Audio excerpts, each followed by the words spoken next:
Hey guys, Chris here, coming to you with another knife review. Dun dun dun. As you can tell by the title of the video or the knives on the table, it's time for the Paramilitary 2. Alright guys, sorry I'm getting a little goofy, it's kind of late at night. First off, let's bust out the catalog. Where is it at? I know it's in here. I'm just playing with it.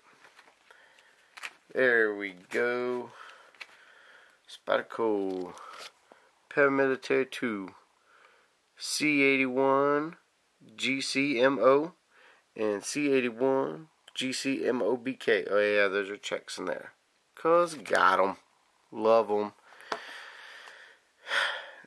That knife right there is my new favorite EDC knife. I think. One of them. Okay, it's really awesome. First off, coming in with the S30V CPM S30V steel. Alright.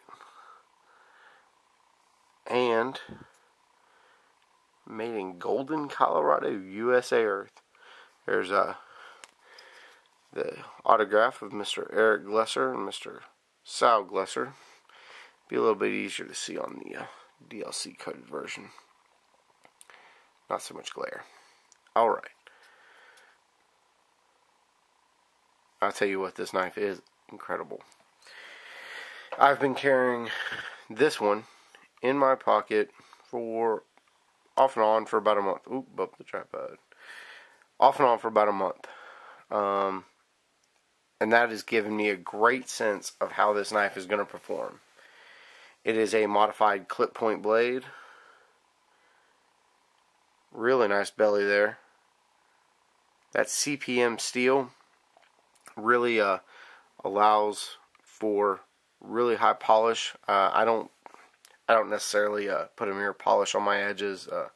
I like for them to be a little more toothy. So it will take a high polish, but it's not something I've done yet. I might get into doing that. Great relief edge. Let's check out the relief edge on that knife. Really nice. Also, it's full flat ground, which makes it great for food prep.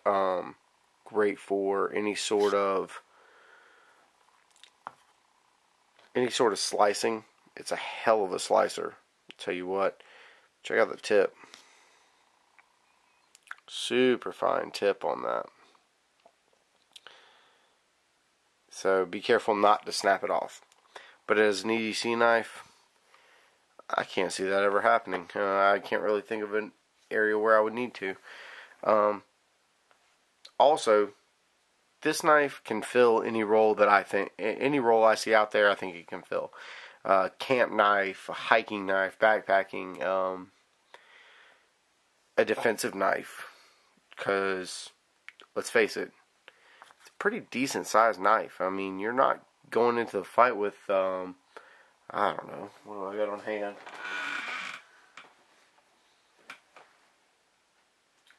Let's see here. A Kershaw Crown. Yeah, it's not that bad of a knife, but it's a little bit bigger, it's a little bit smaller blade than that, and the traction pattern on this knife sucks compared to this knife.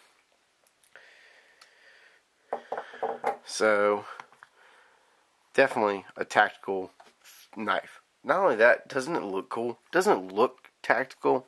Or tactical? All these digicam patterns. And I like the fact that each one's different. Each scale is different. No scale's the same. That's cool. I think it makes it...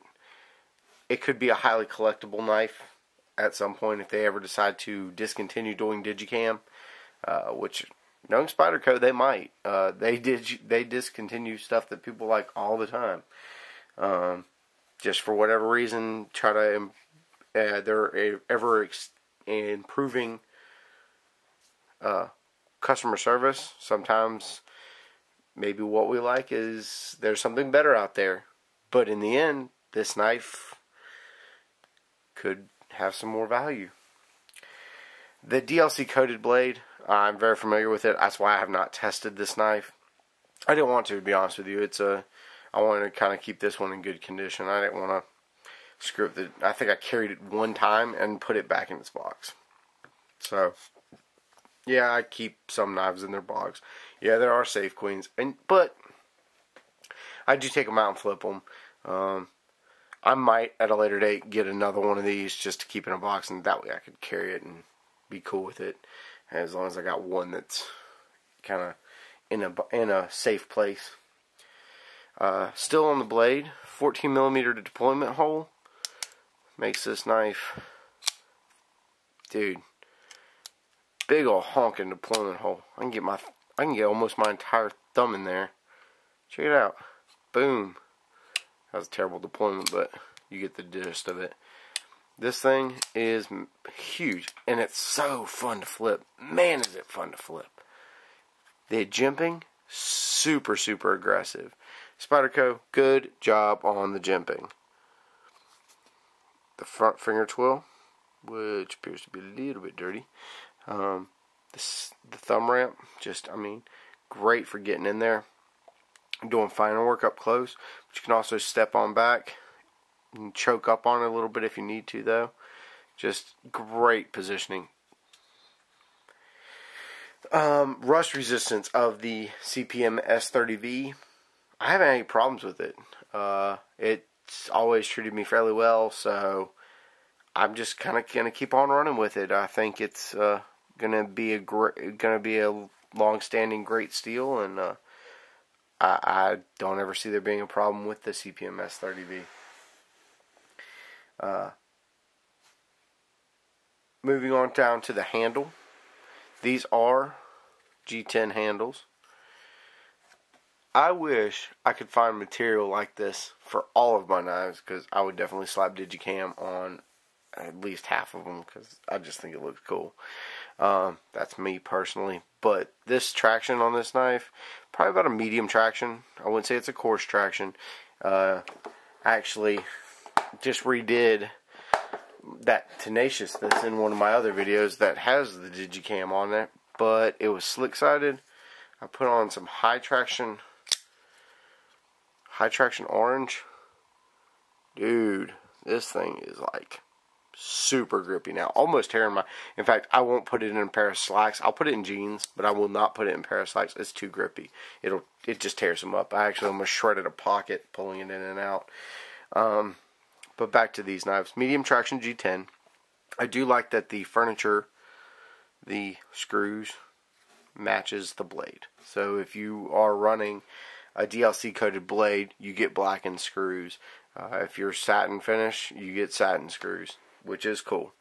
That's what I think it should be. Originally, I'm pretty sure this blade came with satin screws, but Spyderco saw the error of their ways and decided to fix it. However, the lock bar still shiny. I'll tell you why. How about the lock here in a minute? God, I keep hitting the tripod. I'll tell you about the lock here in a little bit. But the lock bar on there, still shiny, for whatever reason. The clip is the standard Spyderco hourglass clip. 4-way positionable. Left, right, up, down. All the fun stuff. Big ol' honking lanyard hole there, man. Dude. I don't even know what the size is on that thing, but it's massive. I know 550 cord passes right through there. In fact, I had a lanyard on here until the review. In fact, I've got plans for this knife. Really awesome plans. Have no fear for my G10 handles that are starting to look a little bit beat up. They're going to go in a safe place here shortly. I'm going to possibly swap them out for some John Grimsmo handles. Ha ha ha.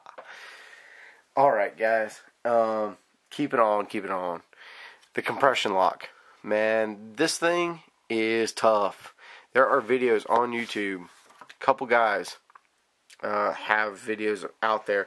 One in particular, I cannot remember his name. I'll probably roll it in the comment, or roll it into the description. But he took two 25-pound weights with paracord, tied and lifted them up off the ground with the paracord running through the deployment hole.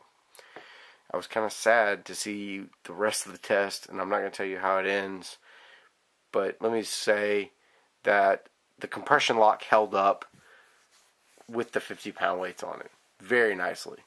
So I'm not going to tell you what all he gets going on there, but just type in compression lock test or Spyderco Paramilitary compression lock test. It's amazing but saddening because he does it to a sprint run knife, I'm pretty sure. Ouch. Which I do have a couple sprint run knives that I'm looking into. They look really awesome. Really kind of want that CTS XHP one, but kind of hard to find. Moving on, the reason this thing I told you I was going to tell you, the reason it's so smooth, check that out. Dude, release the compression lock, the blade falls. It was somebody did a video on that the other day. I believe it was might have been Jay Davis. Talking about how you know you have a great quality knife. Because this pivot bushing cranked down. Oh, I just gave away a secret. And there's no blade play. So, here's how we go. Big old stop pin engages, and your lock slides across. Yeah, I forgot to hit. Check out those liners. Milled out to the 9s. There we go. See them a little bit better. I mean, they're as milled out as they can get. That's why this sucker is 3.8 ounces. Your overall length right here is going to be 8.28 inches. Your blade length is 3.44 inches, and your handle is 4.8. So in case you have any questions about length for whatever reason for your laws in your states, there's specs everywhere, but I might as well just go ahead and throw them out while I'm doing it. I think this knife is one of my favorites. I hate I won't carry it. I know I won't carry it, but it is what it is. This knife, man, I've beaten and abused this thing, and it's held up really well. In fact, the edge retention on it, let's check it out.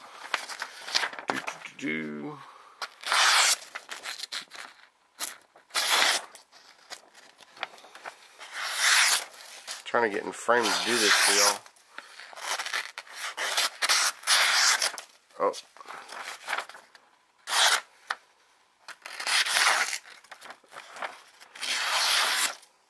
Dude. Endless cut tests. I've been performed with that knife, and I have not once sharpened the blade. That should tell you the edge retention of an S30V. You saw it shredded that paper. There were a couple tears, but that's all me. That don't hate on the blade because of that. I'm a little tired right now. So, what else? Y'all know how I roll. What else is a competitive option? So say, hey, I want to get a knife, but I don't know if I want to get a paramilitary. Maybe I want something a little chunkier. Maybe something a little bit more weight to it. Spyderco Manix 2. Man, this is the sprint run version. The tan handles and the M4 blade steel. I got a review coming on that. Want to get a little more pocket time with this knife. Yes, I do carry this one, even though it's much less than this one, or much more than this one. I want to carry it. I want to get wear on it. Yeah, it's a sprint run knife, but dude, they're tools. I gotta use them. This one I just can't. I can't bring myself to. Whenever I have one just like it, that I don't mind abusing. I don't want to abuse this one. This one I don't have anything like it, so I'm gonna have to. For you guys, right there. Also, okay, and the reason I lay it on this side is because it's a little bit more comparable in price to this one. You're gonna find this one around 125, 120, somewhere in there. This one you're gonna find a little bit lower, about 110, 115. That DLC coated blade adds a little bit more to it. I personally was able to pick these up, both of them up, for less than what I just told you. Dudes, if you can get these knives like I did around a $90 price point, get them. They're hard to find at that price point. Get them. If you don't, you'll be kicking yourself, and if you do, you'll be glad I just told you to get this knife. Another one that's in the realm, but a little bit cheaper. Dude, Buck Paragrime Avid. What steel are we running here? We're running the Sandvik 13C26. Yeah. Bosley design. It's an elegant knife, man. It is. If I'm looking for an EDC gentleman's knife, dude, I don't know if I can beat this knife. This is a beautiful, beautiful blade. But it's heavy. And I'll get to that in its review. So overall, this one's about $90. This one's about $150. These are around $120 or so. This has become one of my favorite knives, and I think it will be for a while. If nothing else, because of the weight and the size. It's a very flat knife, very thin, but it still can do a lot of tasks, and it also fills a lot of roles as far as tactical usage goes and backpacking. That's why I want to kind of spiffy up this knife and make it my full-time EDC knife, unless I'm rolling in another test knife or something, which I carry 3-4 knives on me at a time. Y'all know that. But that's my mileage. I think this is a knife that you kind of you're going to want to get. If y'all have any questions, comments, concerns, hit me up. Y'all have a good day.